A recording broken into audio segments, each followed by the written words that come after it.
so grateful I listened to Daniel Priestley. Like, how good was he? He was fantastic and the most perfect person to go on just before me, because we're going to be talking about the transformative power of gratitude. But before we do, you guys have been sitting on your asses in front of a screen for 3 days. And I know you've done a bit of activity, and Dale and his team have done a fantastic job of making sure you get up and down. But, you know, I originally started as a physio. And I started in speaking because I was so tired of people coming to me full of aches and pains when it was really easy to not have aches and pains. So if you have experienced any burning, tingling, tightness, stiffness, numbness, heaviness, dragging, discomfort, or pulling, burning, tingling, tightness, stiffness, numbness, heaviness, dragging, discomfort, or pulling anywhere across your neck, your back, your arms, your hands in the last few days, you don't have to mark it up on the little chatty thing, but there is something that you can do, and I'm going to double it up. This is a great thing to do with your teams and you, and everything I talk about today applies to your children, those of you who have children. If you don't have children, that's fine. I don't have children, but I've worked with a lot of children, and all children, whether they're your nieces, nephews, friends, kids, anybody, we're all the grown-ups. Let's teach the kids about this stuff too, because when they're little, they keep moving.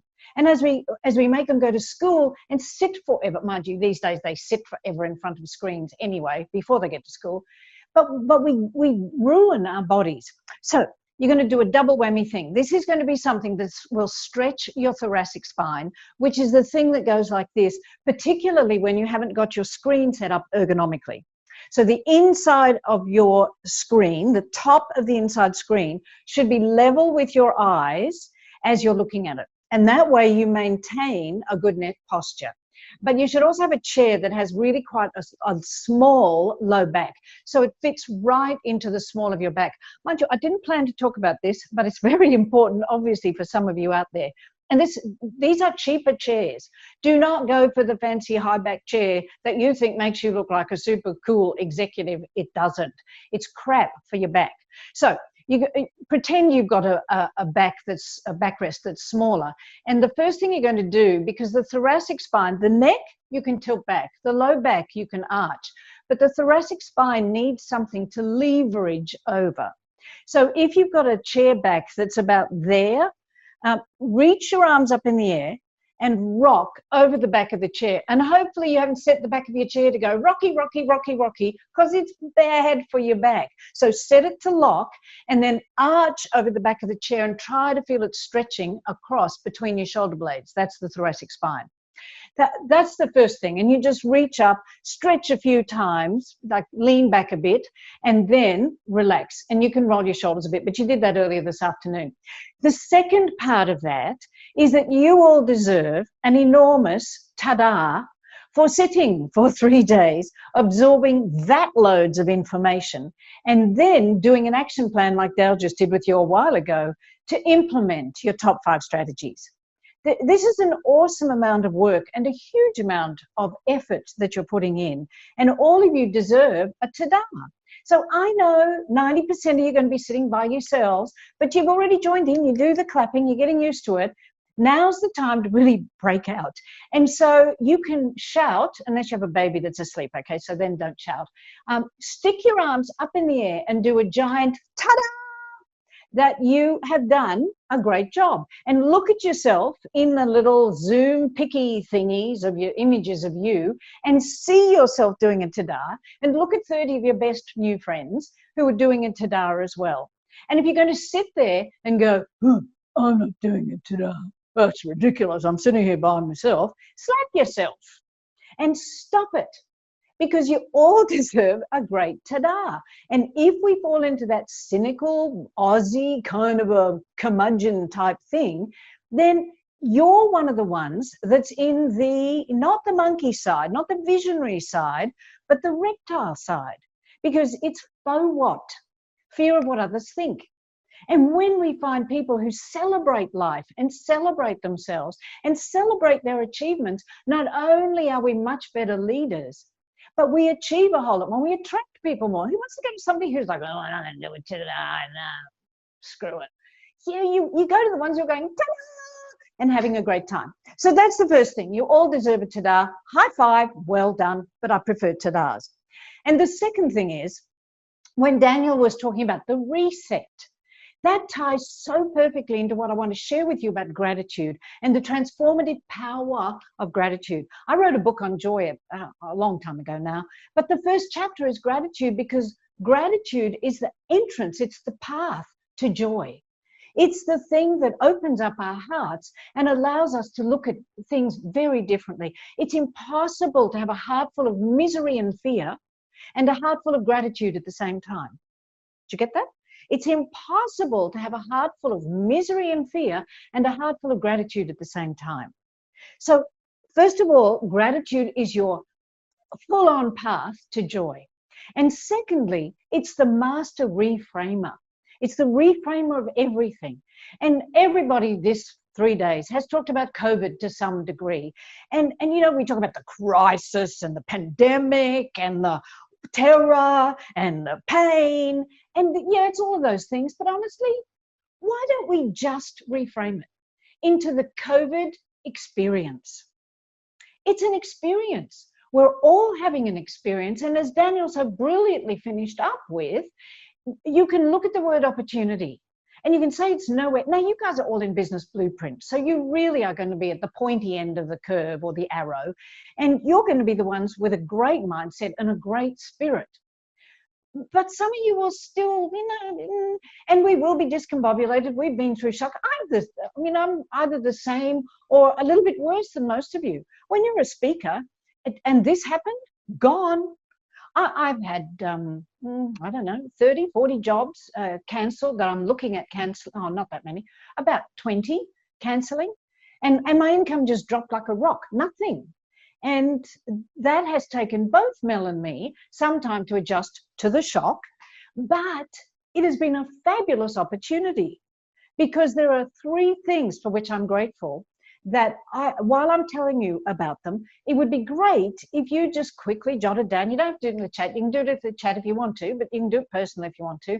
And Adam referred to this on day 1. When we write 3 things for which we're grateful down, particularly in a journal at night before we go to sleep, we sleep better. Gratitude transforms your physiology. It is an extremely potent tool. So first of all, it's the master reframer. It's a pathway to joy. And the third thing gratitude does is to reactivate your full human potential. Now, listen to that well, because this is a very different presentation from all the ones you've heard. All the others are really a lot about business. Who's in business? That would be you, the human, the person of influence, as Daniel says.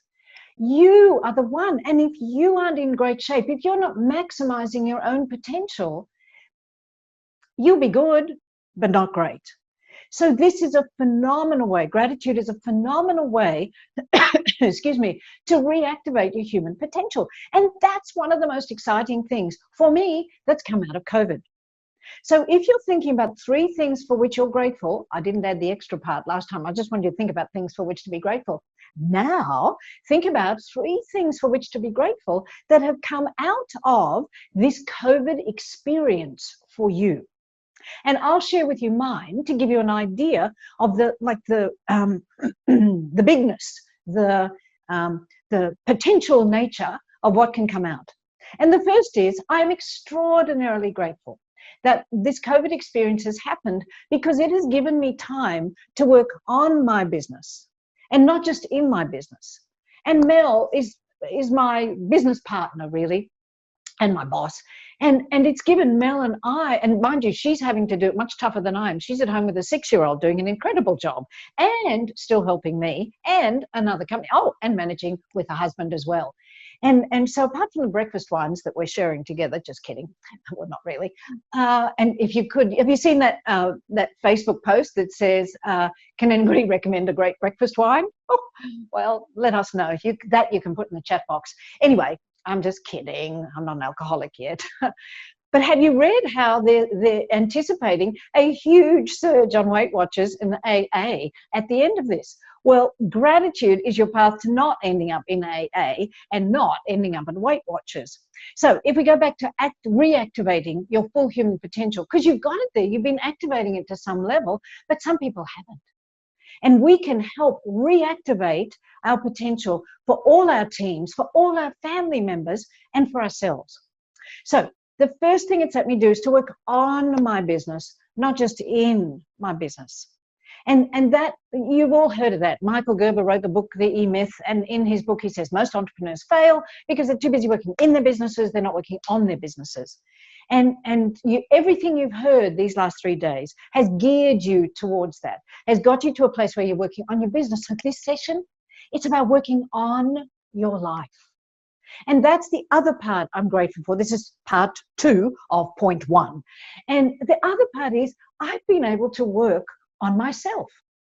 I've been doing this forever. I'm like 65. And I have always, since I was 21, when I read Your Erroneous Zones by Wayne Dyer, I've been working on myself. But it's only in the last 4 years that I have been working with a man called Dr. David Martin. And in my gratitude list, I would like to acknowledge 5 people. One is Mel. The next is David Martin. The next is his wife, Kim. The next is Lorraine, who is my housemate at the moment. And the next is Craig, Mystery. Anyway, those people have been extraordinarily beneficial. And I'm deeply, deeply grateful to them because they have helped me grow to a point where for the first time in my life that I can remember, I think maybe when I was about 21 and I graduated from uni, I think I had this. I think I was passionate and enthusiastic about life back then. And I was full of awe and wonder and reverence. And I was full of life force. Life force. And hopefully I get a chance to explain to you more of what I mean about that. But you know, when did you last wake up full of energy and vitality, enthusiasm and excitement? Think about that. Most of us, excuse me, most of us are dragging ourselves through life day after day. Oh, God, it's Monday. We used to have, oh, it's Monday. Oh, it's Friday. Now it's just day, isn't it? It's like Groundhog Day. And this is all part of the adjustment. But working on ourselves makes a huge difference. So when you're doing, I'm sorry, I think I'm just going to have a glass of water, which I don't normally have to do, but I will. Sorry, because I'll cough all the way through it. Anyway, you've written all the 5 business things down that you're going to do. Maybe you could pop a couple of things down about yourself that you would like to work on. And I've listened to as many sessions as I can. I don't think you've covered this before, but if you have, it's reinforcement. So list a couple of things that you would like to work on. And for most of us, confidence is one of them. I didn't even know confidence was one of mine. When I started working with David, whose website, by the way, is davidmartin.world, M-A-R-T-I-N, I thought I had done all the work on myself. I thought I had addressed the major issues. Well, not quite. I dived way deeper than I've ever dived before. And it was the hardest thing I've ever done. And OMG, my business doubled. Seriously, my income doubled last year. David said to me, oh, you need to be speaking about this now and this work that you've done and how you've changed and what you've learned about yourself. And I was known as this la speaker. I always had really what I thought was profound content. And some of you have heard me speak before. But I always did it in a very entertaining and very amusing, and people would laugh, their tears running down their cheeks. And the stuff David was talking about wasn't going to make people laugh. And I thought, oh, right, I'll do this and I'll never get another speaking job. How wrong I was. By working on myself, I doubled my income, for which I'm very, very, very grateful, because that's carrying me through this COVID experience. So that's the first thing I'm grateful for. The second thing I'm grateful for is that out of the COVID experience, we've all had to learn how to do virtual. And you have to forgive me if this isn't quite as polished and as smooth as you like. It's only the second one. And it's kind of tricky working out all the little bits and pieces. So be a bit forgiving if it's, you know, if you're going to sit there and go, he wasn't very professional. Professional. I'm not even professional on stage. I'm very, Mel and I are extremely professional from a business perspective, but on stage, I try to be as authentic and real as I can. And the more real and the more authentic I am, the more jobs I get. It's kind of like a paradox in one way, and in other way, it's obvious. But I thought I was being very genuine and authentic. As it turns out, I wasn't, but I had a blind spot. So think about your blind spots while we're going through the rest of this. So the second thing I'm very grateful for is this opportunity to look at my content. We've had to create a virtual page on the website. Mel's fabulous at all that. She's done a beautiful job, and I'm deeply grateful to her. And excuse me, the other thing that's come out is new content. In fact, what we've come up with today, we are talking about life force, and I'm going to come back to this. I always, for those of you who do presentations, I always try to have some kind of mnemonic that makes sense so people can remember, because we're going to cover a lot of content. And if you can walk away going, life force, she talked about life force. What was the L? What was that I? What was that? You know, all the rest of it. But this is the giant thing, the giant content change that we came up with. And it's so perfect because it ties in with what Daniel said. It's the big reset. This COVID experience is giving us a phenomenal opportunity to reset everything in life. And in terms of content for presentation, there are so many awesome words, and we're going to do all of them with Life Force. It's a brilliant way to package up in a purposeful way how we can make this whole COVID experience a really great opportunity, one that grows our business as well as us. And so if we go back to Life Force, the third thing for which I'm really grateful is that I have now not been on a plane and slept in my own bed for longer than any time in the last 35 years.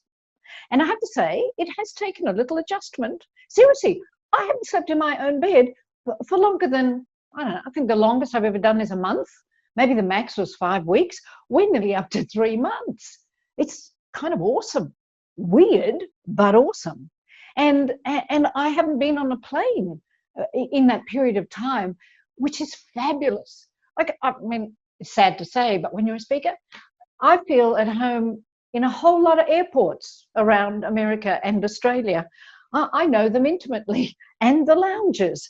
And, you know, it's interesting and a great thing not to go flying anywhere. So I'm very grateful to Dale for this opportunity as well. Now, the other thing that I would like to get through, all of you would have heard of the bell curve.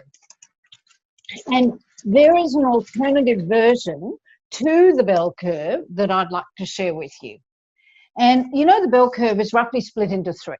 So these are the super successful people up here. And by the way, all of you doing Business Blueprint are going to be people in this category, but we'll come back to that in a second. And so we got the successful people here. These are the people who are fully living. And when I say fully living, I mean what I'm doing now. That's what's filled me with life force. I didn't know I wasn't fully living. I thought I was okay. You know, life was good. It was, you know, challenging. I get tired. I get crabby every so often, but, you know, pretty much I was content. But I had no idea I wasn't fully living. I'd gone through a divorce, and, you know, it was the most amicable divorce in history. It was miserable 12 years. We never should have got married. But we're way better friends now than we ever were, like best friends now, compared with when we were married. So all of that took its toll and added to it. But now I'm actually way closer to knowing what fully living is and actually living like it. So do you know what fully living is? And maybe you just jot that down and reflect on that over the next few weeks. And because it's going to tie into life force, because one of the words is re-examine and reevaluate our lives and our values and what brings us joy, what really brings us joy. But more of that later on. So back to this. So then in the middle here, these are all the people who are average. And these are the guys who are fully living. These are the guys who are existing. E-X-I-S. How do you spell exist? E-X-I. Yes. Anyway, that says existing. So these are the people who are just existing. They're the, thank God it's Friday. Oh, oh no, it's Monday, blah, blah, blah. Or they're completely overwhelmed. and they're on a treadmill and they just, keep going. Down here, these are the people who suck. Now, they don't really suck. These people are actually stuck. And the T is a really important word, but we'll come back to that, because these are the people who are terrified. They're full of fear. These are the ones who are full of gratitude. They see opportunities in things. They focus on the good. They focus on the positive. And I know that Adam said, we can feel guilty and shame because we're not feeling positive. But, it's a choice we make. We can reframe what's going on. We don't have to go, la, la, la, life's perfect, when it's not. But we can choose to focus on some of the things that are going well or not. We can choose to focus on all the crap. It's a choice we make all the time. Problem is, these people are more likely to make it consciously. But all of these people tend to make their decisions and choices unconsciously. 95% of the time, in fact. Now, you guys in Business Blueprint, you are a separate subcategory in this successful category. So you have your own little bell curve. And the successful ones are kind of super successful. And the average ones, you're, better than average by far. And you're much more disciplined and determined and willing to do the work and make the effort, which makes you far more likely to be super successful. And the ones down here who normally suck, you still suck, but less. And so there's always the opportunity for growth. These are the people who are the walking dead. Seriously, walking dead. So all of us, you're closer to living up here. And some of you may well be fully living. Some of you could be teaching me tons of stuff about it. But this is just my personal journey. And I'm so grateful that at 65, I actually really feel life force. And for those who haven't had it for a long time, it's this extraordinary, joy. And you feel so alive. And that's what fully living is. I'm standing here because the studio is the kind of downstairs area in my house. And I live on the Sunshine Coast. And the view from behind your camera is out to the ocean. But we're in tropical trees all around at first. So I look over the tops of the trees to the ocean. Everything seems more vibrant. I'm laughing more. I laugh heaps more than I used to. And I love the laughing. And I can recognize myself doing it. So spend a little tiny bit of time and have a part of your brain as we're going through the rest of this, observing what's going on inside you. Because the secret to fully living is the gratitude, and gratitude is a choice. It's a conscious choice that you make. You can choose to look for gratitude, to consciously look for gratitude in everything that happens, or not.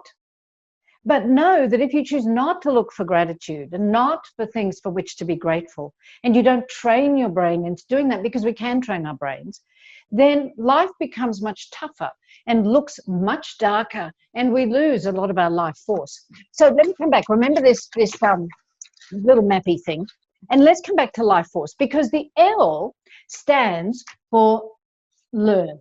And remember, in front of all of these, put the RE.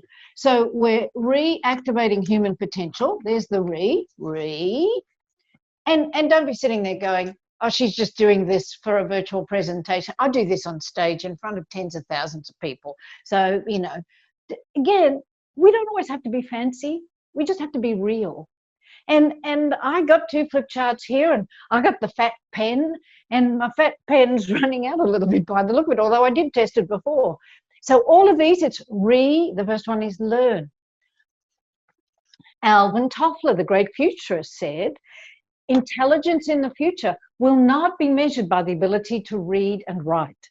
Intelligence in the future will be measured by the ability to learn, unlearn, and relearn. And think about it.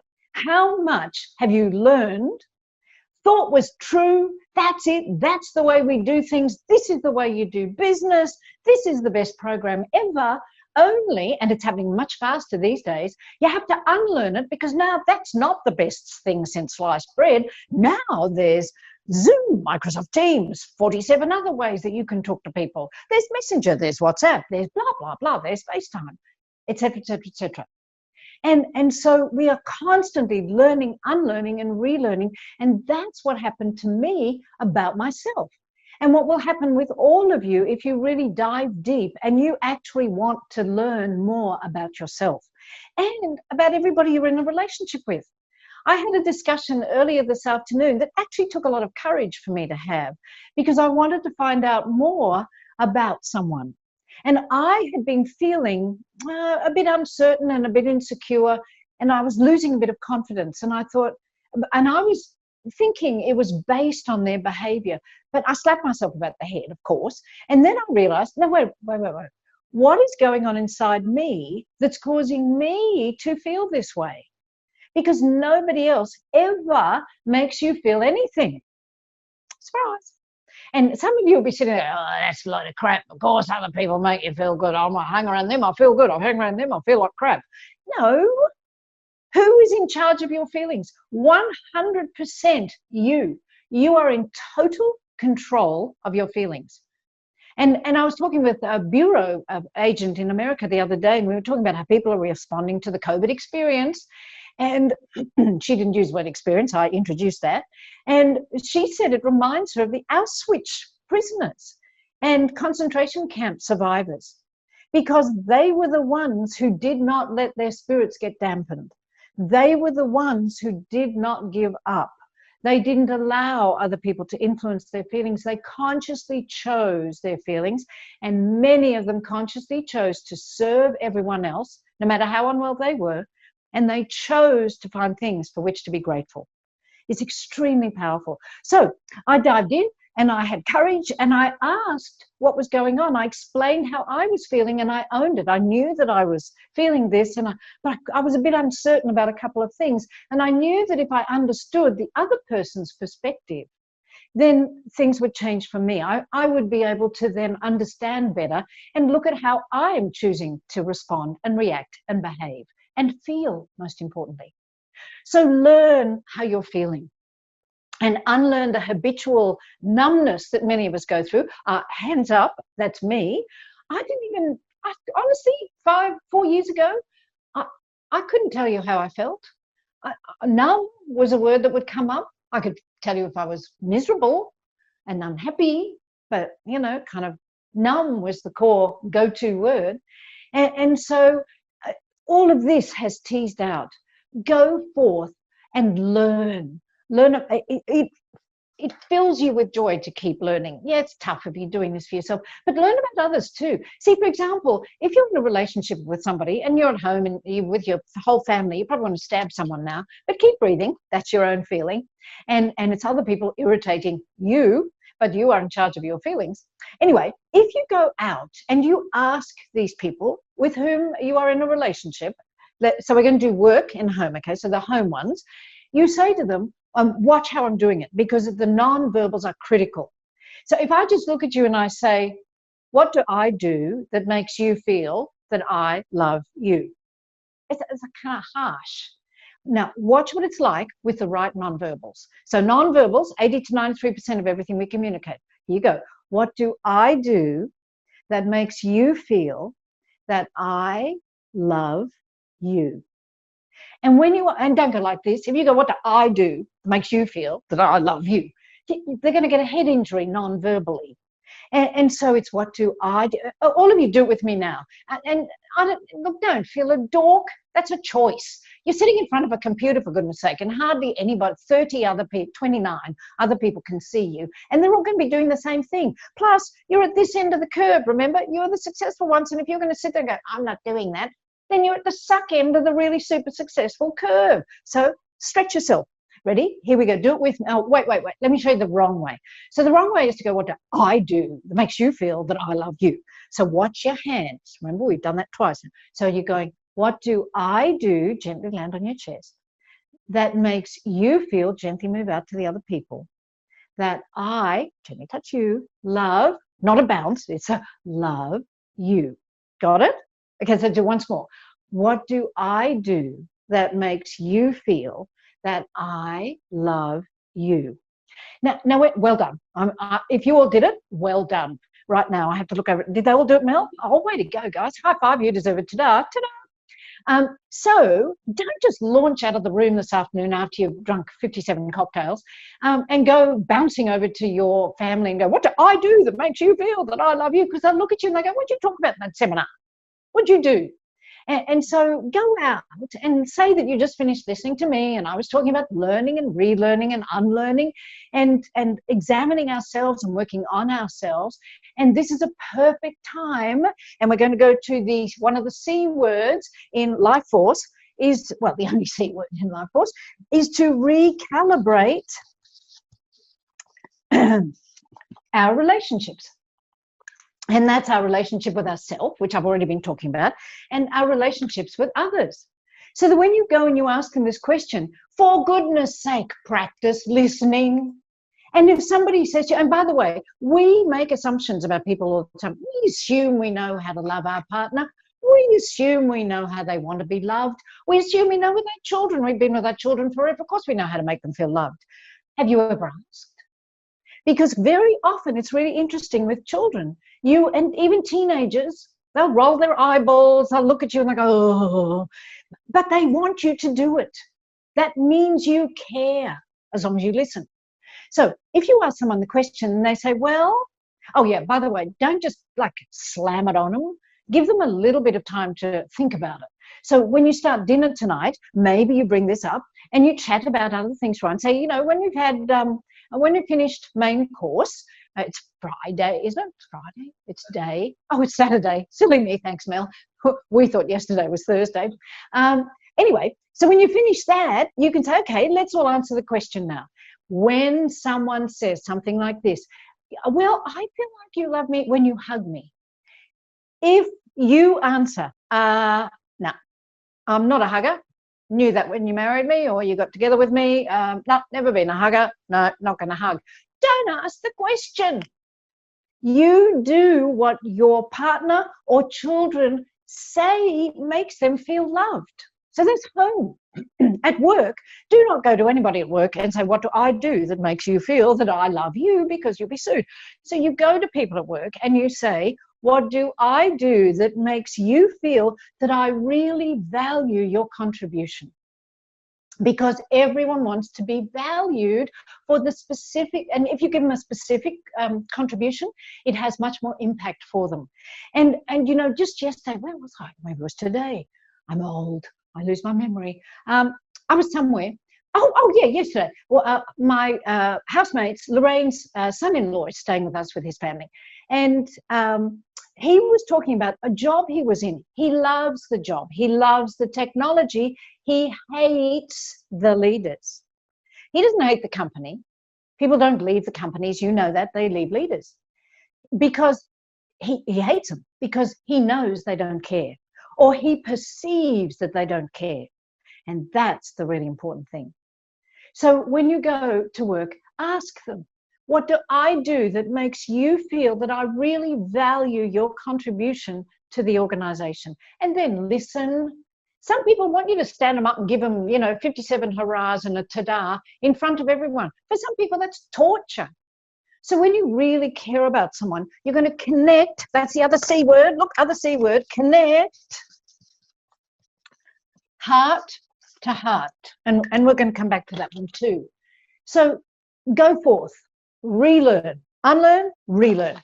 The second thing, and Daniel talked a bit about this too, is to reignite your passion. I've coughed all day. Why now? Why do I start clearing my throat now? So reignite, remember we've got to put re in front of all of these letters. Reignite your passion. You started this because you had a passion. I started speaking because I was passionate about keeping people well. I was in wellness before anybody heard of wellness. People would look at me and they go, well, what? Oh, that's a wank. Seriously, that's what people would say. Now everybody knows the word wellness. And so reignite the passion that you had, not just for your work, but for living. Reactivate that human potential. The COVID experience has taught us how important other people are for us in life, how important our work relationships are, our connections with others. Humans die without connection. Loneliness is the new cancer. Do you know that? Sitting in loneliness, they're the new cancers. And yet this is an opportunity as we reactivate our full human potential for us to reaccess our humanity. Do you have a passion for humanity and authenticity and honesty and integrity? All of those things get challenged when companies become huge and politics gets involved. So there's another I word, but I have to look at it over here. Oh yeah, it's re-inspire. Inspire. Remember, I haven't done this one before. This is especially for you. Re-inspire. How are you going to inspire yourself? Remember, once upon a time, you got inspired. You don't want to be inspired by terror and fear and, oh my God, I've got to do something. It's the COVID. It's almost going to be like a disease. It's the COVID. It's the plague. Get real, folks. This is an experience. How we choose to interpret, reinterpret this in an eye. Awesome. How you choose to, that says interpret. How you choose to interpret what's going on right now is up to you. No one else controls your thinking. If we choose to, and I have to say, the other day, it's a true story, all my stories are true. I was talking to another speaker, younger person, and which wasn't hard, but anyway, younger person. And, I was doing really well. Mel and I have been on fire. We're generating stuff to give away to people. We're going on the philosophy of generosity. And I loved hearing what Daniel said about doing 30 person-to-person interviews. We'd started some of that and didn't even know we were doing the right thing. And I was listening to this young person talk, and man, at the end of it, I was pretty much ready to stab myself. Because I thought I'd be flying again. I got 6 jobs in America in October, November. I thought I'd be flying again by then. So, for me, it was just a sort of a short spell. But one time I finished, I was like, oh, Lord, oh. And however, I slapped myself up the side of the head. Took me maybe half an hour. But, I reinterpreted what was going on. And I thought, there is a quantum field, which brings me to the F, the quantum field. And F also stands for feelings. Anybody who's very visual, this is going to drive you nuts. Keep breathing. Keep breathing. It'll be very messy, but you're going to remember this. You have to look at it again on the video. And Mel and I, we might make a Canva. Yeah, we will. We'll make a Canva. Won't we, Mel? Yeah, we'll make a Canva poster of this because first time I've been presenting it. So it's all about feelings as well, but we talked about that. The field, the quantum field. See, any of you who haven't studied quantum physics, I've been studying it since I was 17. And at uni when I went, there were 7 people in our quantum physics class because it was brand new. And I love it. I've always had a passion for it. And the essence that I would like to share with you today is that in quantum physics, everything is a field. Everything. You are never separate. Never. You can connect with people energetically anyway. And no, I'm not a space cadet and I'm not cosmic. This is like a fact. How many times have you thought of somebody you haven't thought of for ages, and all of a sudden the next day they ring you? Ding! And when you have a certain vibe about people, we call it gut feeling, of course, but it's a vibe. Do you know why? Because of the field, their frequency. We're all beings of frequency, machines of frequency. And in fact, the speakers that have been able to connect with you on this 3-day webinar thingy, I'm not quite sure what you call it, training thingy, all the speakers, where you feel this, you're drawn into it and you're compelled to watch, or you don't lose your attention or think, geez, I'd love a biscuit or I need to pee. They're the ones who are projecting their energy through the camera and you get it on the other end of the field. I studied Qigong for nearly 10 years and the Qigong master that I worked with, he could do extraordinary things that most of us learn, unlearn, relearn. Most of us would say, that's impossible. I've seen him do it. It is possible. And we are all connected in the field. And Bruce Lipton, if you've never read a book called The Biology of Belief, buy the book, buy it online, get the Audible, do whatever you want to do. Just get the content of the book, The Biology of Belief. It's by a guy called Bruce Lipton, as in teabag Lipton. And he's one of the first epigeneticists that there was. So epigenetics means going beyond the genes. Your genes will not determine your future. Your genes will not determine your future. You know what will determine your future? Starts with B. I'm going to play hangman with you. This will be entertaining. So hangman, your B, F, S. What do you reckon it is? beliefs. It's your beliefs. And your beliefs are in essence, do we have an S word? No. All right, we're not going to have an S word. Your beliefs are your story that you tell yourself about yourself. And if you want another I is in, we already had it, interpret. Your story is your interpretation of what's going on. It's the assumption. It's not the truth. Our beliefs usually are not the truth. They're based on the core fears that were embedded when we were programmed between ages of 0 to 7. And I wasn't going to talk about the core fears, but I obviously have to. And anyway, we're at the F word, so we can put fears in here. Fears. And the core fears, I'll go quickly because I haven't got that much time and I want to get through all the others. And some of you will have heard this. The three core fears in life. I'm not worth loving.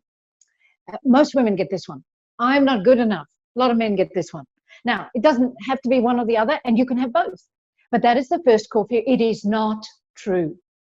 It is not true. You are absolutely worth loving. And you are absolutely good enough. Which doesn't mean we can't get better.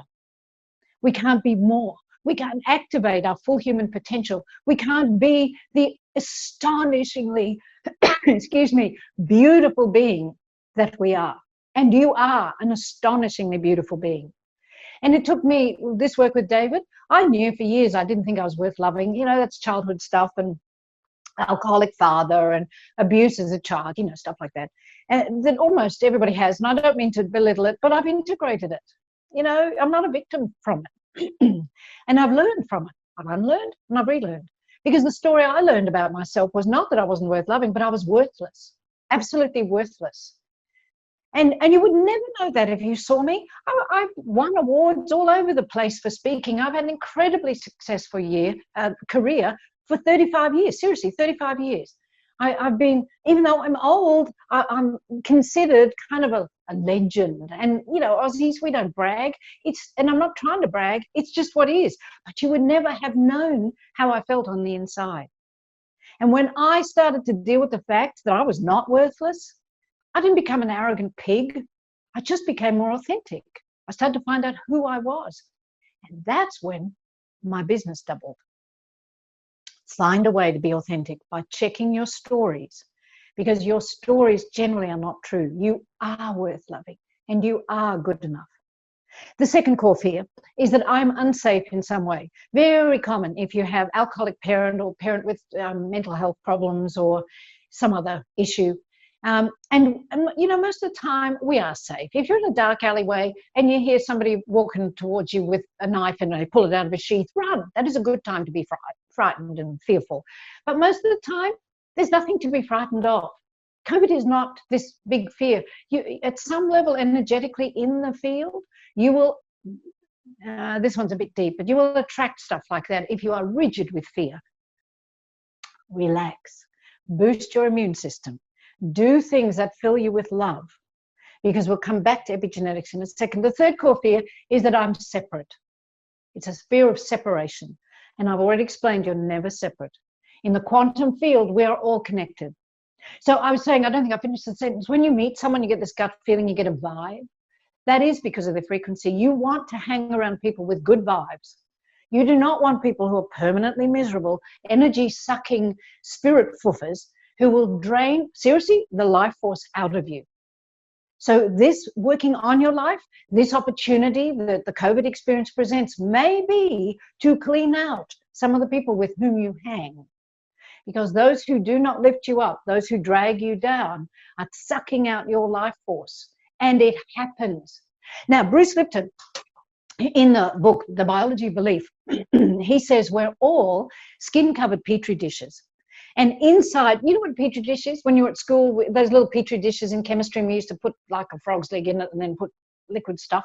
Well, he took 3 separate petri dishes, took 50,000 stem cells, split that and put the same batch, so all identical cells, put them into 3 different petri dishes, added 3 different liquid mediums. In other words, 3 different environments in the petri dish.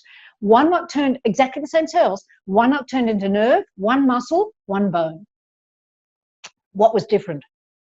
It was the environment.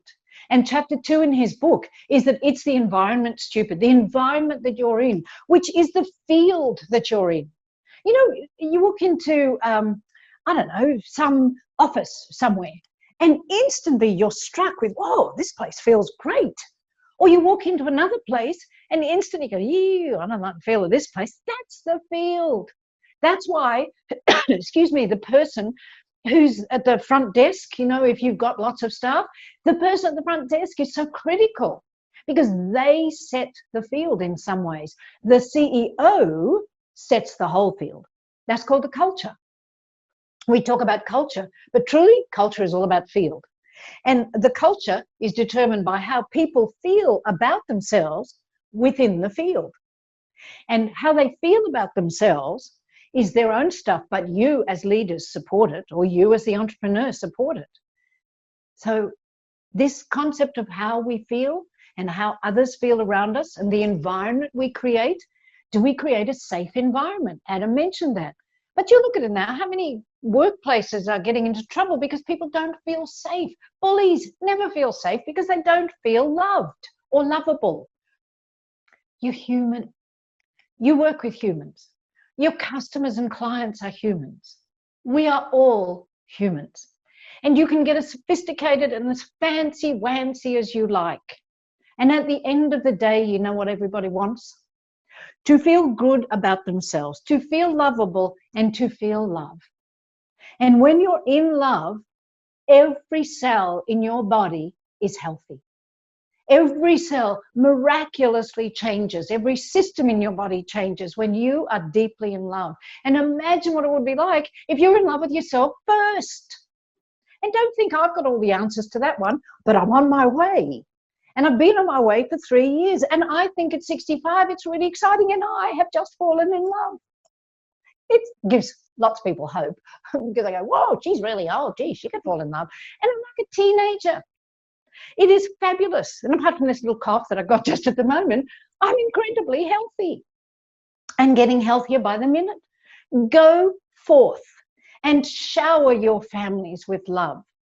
Go ask them what you do to make them feel loved. In the same way I asked you, what do I do that makes you feel, how you ask it's really important, that I love you. So watch this video again and again and get it right. And then go and shower your clients with love and care for them. It's not rocket science. You know, you can pay a fortune, it's not rocket science. Anyway, the next one, E, is energy. Energize, re-energize. I hope it's re-energize. I haven't looked at my little piece of paper yet. It's re-energize yourself. What do you do? See, love energizes you. I've got more life force and more energy than you. Poke a stick at. Mel will tell you that. I spend a lot of time smiling these days and laughing and going, oh, and being like a sick puppy, really. But I have buckets of energy. What energizes you? Thankfully, we can still go to the ocean. Every time I go to the ocean, it just seems to wash away everything that's bothering me, and I feel fabulous again. To go out into nature, gardening is always a really good thing, but find something that energizes you and do it. It's a bit like a, you know, oxygen masks in the plane. I know all about those. I can recite the entire thing. If the plane plummets to the earth, oxygen masks will fall from the ceiling, and if you're with a child, what do they tell you to do? Put it on yourself first. Why? Because if you're dead, you're useless to the child. If you're an entrepreneur and you're it, you better make sure you're full of energy and vitality, but real energy and vitality. If you're running on adrenaline, you're going to die or get sick. If you're the leader, if you're running on adrenaline and you work yourself to death, that's the model, that's the field you set up for everybody else, and they'll all hate you in the end. I'm being a little exaggerating, but not that much. If you think about all the bosses you've had, you know I'm talking pretty much the truth. So let's go to the next F, and I just have to, oh, did I cover it all? Yes. Oh, reframe. I also had reframe over here for the F. Getting messier, keep breathing, the visuals, keep breathing, reframe, everything. That's like relearning. Now, F, focus. And I have to acknowledge David Martin, my mentor, and his wife Kim at this. Kim particularly for the fully living at the end of the successful thing, and David for teaching me. I had already, known how important gratitude was, but this key part he taught me. He said, if we focus on gratitude and we focus on monotonous goodness, And by that, he explained in the human body, and of course, I'm passionate about the body because I'm a physio. If you think about it, how many mornings do you wake up and go, gee, thanks, heart, for pumping through the night? Thanks, lungs, for breathing well and getting in that oxygen. Go, kidneys, you've done a great job. Liver, even though I drank 3.25 litres of wine last night, you've done a great job. We never do that. We never even think about all the monotonous goodness that is happening until something goes wrong.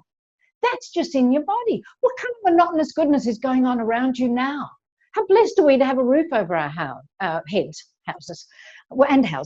And you know, in my case, well, Mel and mine, we're so blessed. We're at the beach. We've been able to get to the beach. My nephew is in New York. He and his beautiful girlfriend, they're very young, have been going through a massive test of their relationship because they are literally holed up in a one-bedroom, itty-bitty bedroom, one bathroom, itty-bitty little living area and kitchen.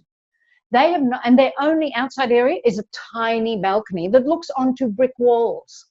And they haven't been out of it for weeks, except to go to a shop like 3 meters down the road. We are so blessed. Do things that energize you and take advantage of them. 2 minutes to go.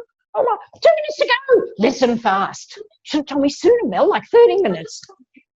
Oh, wow. Okay, so focus on monotonous goodness and focus on gratitude. Then open your heart. Because when you become open to life and you become open to people loving you, everything starts to change, everything. I thought we had an hour. I had longer. I was supposed to have an hour. Anyway, the R stands for reverence. We never think about reverence. It's find the awe and wonder. Look at your life again. Find the awe and wonder and reverence for it. You know, when little kids look at something, Isabella, who's 3, came up just before we did this, and she had an azalea for me. She picked out of the gut. She goes, look, Mimi. Oh, that's awe and wonder and reverence. And next time you see somebody, whether you do this out loud or not, this means my spirit salutes your spirit. Namaste. Start to do this internally. You're with humans. They all have spirits. Have reverence for their spirits. Have reverence for your own. Look in the mirror every morning. Look at yourself and go, Namaste. My spirit salutes your spirit in the mirror. And then the next one, this E. We're not going to do much on this one because we've really got very little time. And what was it for? It was for re-examine. And I already said a bit about that, so that's good. Re-examine your values. And what really matters to you. This is the most fantastic time to work on what really matters to you. Now, quick, all of you, hold up your left index finger. If you're right-handed, hold up the left index finger. If you're the other, do the opposite. And I want you to get a pen. You've all got pens in front of you. And I want you to draw a smile with 2 dots on the end of your finger. So here's your finger. Draw a smile with 2 dots on the end of your finger. You know how you got your A team and they're your accountability team? Well, this is your joy buddy. And if I was with you live, I would be throwing these out at the end of it. See these little joy buddies? But you have your own joy buddy. And so this is also your resilience buddy and your accountability buddy when your A team isn't there. And seriously, all you have to do, I know you can look at it and go, oh, that's ridiculous, cute, ridiculous. It works. Everybody needs a joy buddy. When you feel miserable, go like that. Teach your children. Children are so wise. 3-year-olds know precisely what to do with this. They look at you and they go, hello.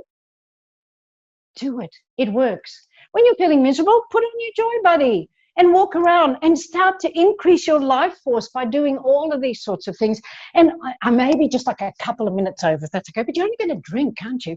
So, and you're all at home. You don't have to beat any traffic, do you? So I just want to share with you a very quick story. Two things. We'll post something afterwards about Zooties. There's a long story behind it, but Zooties is about, when I talk about opening your heart, Zooties are little hearts going from mine to yours. There's a story behind it from my mum. But all you have to do is to go, put your hands here, and you go zoot, zoot, zoot, and put your hands on the chest, just above somebody's heart, and do it with your children, will you please? Teenagers, it's a way to reconnect with them, because reconnecting, where's the C? Reconnecting is absolutely critical at this time. And reconnect from the heart. That's all that matters. And that's what reactivates your human potential. Sorry, I hit the microphone, but that was loud. Anyway, I just want to finish up with this story. I promised, Dale, this is the last thing. It's called Who You Are Makes a Difference. And Helise Bridges, who is an extraordinary woman in America, has created a whole foundation around Who You Are Makes a Difference. This is a true story. It'll take about a minute, but hang with me. A teacher in New York decided to honor each of her seniors in high school by telling them each what a difference he or she made in the class. She called each student to the front of the class, one at a time. Think about doing this with your team members. First, she told each one of them how they had made a difference to her in the class. Then she presented each of them with a blue ribbon, and you can buy these blue ribbons from Helise's organization, imprinted with the gold letters, which read, "Who I am makes a difference." Who you are makes a difference. Keep listening. Afterwards, the teacher decided to do a class project to see what kind of impact recognition would have in the community. She gave each of the students 3 more ribbons and instructed them to go out and spread this acknowledgement ceremony. Then they were to follow up and report to see the results and report back to the teacher the next week.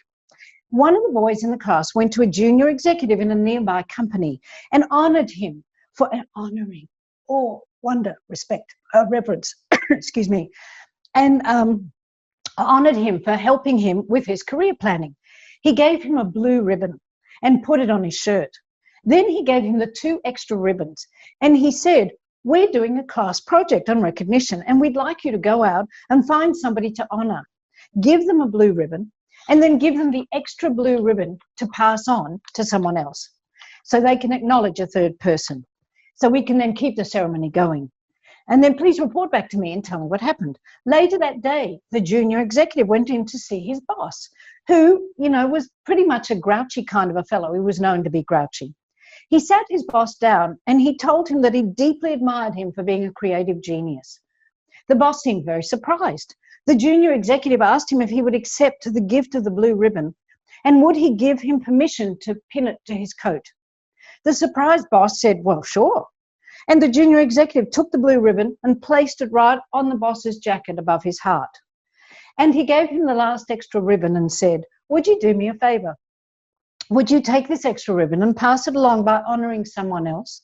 The young boy who first gave me the ribbons is doing a project in school, and we want to keep this recognition ceremony going and find out how it affects people." That night, the boss came home to his 14-year-old son and sat him down. He said, "The most incredible thing happened to me today, son. I was in my office and one of the junior executives came in and told me he admired me and gave me a blue ribbon for being a creative genius. Imagine. He thinks I'm a creative genius. Then he put the blue ribbon that says, 'Who I am makes a difference' on my jacket above my heart. He gave me an extra ribbon and he asked me to find somebody else to honor. And as I was driving home tonight, I started thinking about whom I would honor with this ribbon. And I thought about you. I want to honor you. My days are really hectic. And when I come home, I don't pay a lot of attention to you. Sometimes I scream at you for not getting good enough grades in school or for your bedroom being a mess. But somehow tonight, I just wanted to sit here and, well, just let you know that you do make a difference to me. Besides your mother, you are the most important person in my life. You're a great kid, and I love you." The startled boy started to sob and sob. This is a true story. And he couldn't stop crying. His whole body shook. He looked up at his father and said through his tears, "Dad, earlier tonight as I sat in my room and wrote a letter to you and Mum explaining why I had killed myself and asking you to forgive me because I was going to commit suicide tonight after you were asleep. I just didn't think that you cared at all. The letter's upstairs. I don't think I need it after all." His father walked upstairs and found a heartfelt letter full of anguish and pain, and the envelope was addressed Mum and Dad. The boss went back to work a changed man. He was no longer a grouch, but made sure to tell all his employees how they made a difference. The junior executive helped several other young people with career planning and never forgot to let them know that they made a difference in his life, one being the boss's son. And the young boy and his classmates learned a valuable lesson. Who you are does make a difference. I honor and namaste your spirits, and I hope that you will go forth and you will work on your life force because that's who you are. Reactivate your full human potential and choose gratitude. So thanks, and here are my gratitude glasses. I'm finished, okay? Here are my gratitude glasses, everybody. And you can make these with your own fingers, or you can buy ones like this and go around and look at the world through gratitude. So I'm very grateful for this opportunity and for you. And goodbye. Have a good life. Be full of life force.